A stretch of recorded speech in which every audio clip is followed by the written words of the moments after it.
நாடாளுமன்ற அஇஅதிமுக வேட்பாளர் சேவியர்தாஸ் தனது சொந்த ஊரான பனங்குடி கிராமத்தில் உள்ள ஆர்சி நடுநிலைப் பள்ளியில் தனது குடும்பத்துடன் வாக்களித்தார். சிவகங்கை மக்களவை தொகுதி 6 சட்டப்பேரவை தொகுதிகளை உள்ளடக்கியதாகும். இதில் சிவகங்கை மாவட்டத்தில் காரைக்குடி, திருப்பத்தூர், சிவகங்கை, மானாமதுரை மற்றும் புதுக்கோட்டை மாவட்டத்திற்குட்பட்ட திருமயம், ஆலங்குடி சட்டப்பேரவை தொகுதி உட்பட மொத்தம் 1873 வாக்குச்சாவடி மையங்களும், அதில் 160 பதற்றமான வாக்குச்சாவடி மையங்களும், 2 மிக பதற்றமான வாக்குச்சாவடி மையமும் உள்ளன. 6 தொகுதிகளிலும்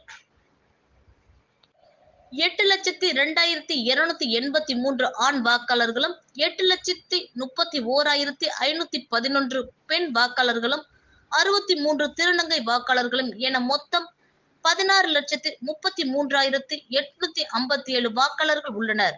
மேலும் சிவகங்கை மக்களவை தொகுதியில் 20 வேட்பாளர்கள் போட்டியிட உள்ளதால் ஒரு மையத்திற்கு 2 வாக்குப்பதிவு இயந்திரங்கள் வீதம் மொத்தம் 3,686 மின்னணு வாக்குப்பதிவு இயந்திரங்கள் பயன்படுத்த உள்ளன.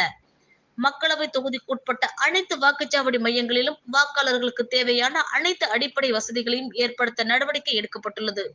அதன்படி வாக்குச்சாவடி மையங்களில் குடிநீர் வசதி, தேவையான இடங்களில் சாமியானா அமைத்தல், மாற்றுத்திறனாளிகளுக்கு சக்கர நாற்காலி, கழிப்பறை வசதிகள் உள்ளிட்ட அடிப்படை வசதிகள் ஏற்படுத்தப்பட்டுள்ளன.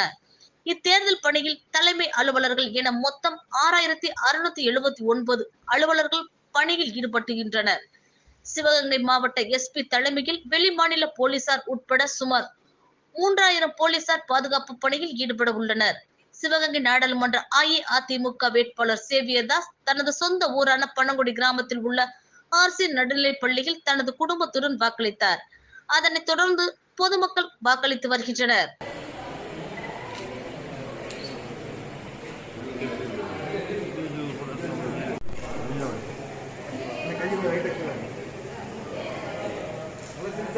இன்னும் கொஞ்சம் கையாத்துங்க.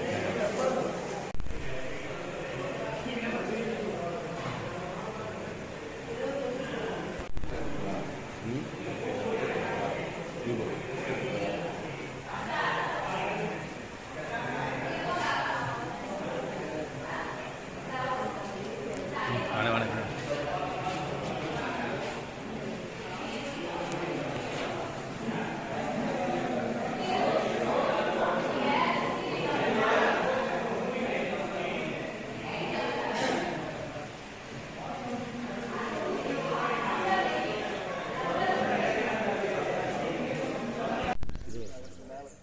இது என்னம்மா